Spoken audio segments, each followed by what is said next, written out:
Obviously not the way you wanted Boxing Day to turn out. How did you feel about the game overall? I thought there was certainly pockets of that game that really liked us and got off to a pretty good start, which we were concerned about just based on the atmosphere here. We thought they'd make a push and we got the early lead. So, but just, small details cost us the hockey game, and it was a little bit of a sloppy game in general, and we anticipated that. The tape-to-tape passes for both teams weren't as sharp as normal, but you can anticipate that with 4 days off for being on the ice. But overall, it's disappointing. We want to get to 500 today, but all we can do is turn the page and have a good practice tomorrow.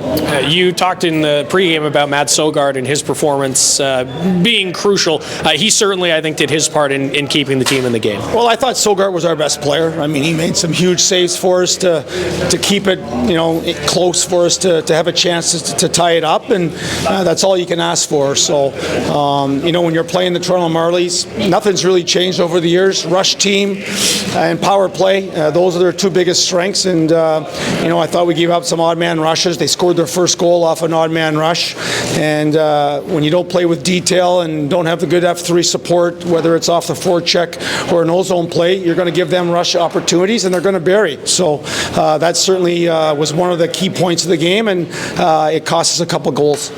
When you look back at positives on this game, is Ridley Gregg going to be one, mixing it up physically, and then he wins that key face-off there at the end of the game? Yeah, maybe it was because his dad made him go on the ice in Belleville during the break. I don't know, but he was certainly made a nice assist on Soko's goal. Real good to see Soko get on the board there 5-on-5, and Ritter's one of those players that real sneaky when it comes to those type of hits, and he's not intimidated by anybody, and that's certainly what you love in the player, because not only does he bring that to the table, he can provide offense as well. So 200-foot player that's going to be real good. Jonathan Aspro made his return. What did you like about him? I thought Aspro was good as well.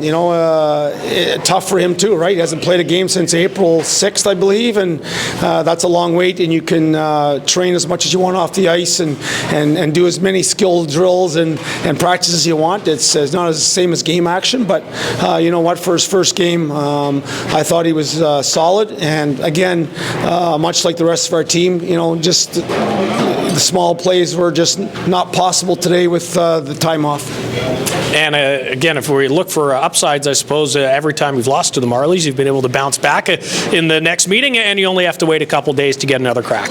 Yeah, I think obviously now we fall 2 behind 500, and Wednesday's another big game for us to stay within that 500 reach, and then we hit the road for several games. So for us, our response game in terms of bring a lot to what we brought to the table today. We with Chartier up and Lucchini up, and we got a lot of skill guys up, so we got to win the 2-1, 3-2 games right now, because we're not scoring 5 goals a game as we might have been early in the year. So for us, just tighten up a little bit in some of the areas that we know that are crucial to beating the Toronto Marlies, and I think we'll be fine on Wednesday night.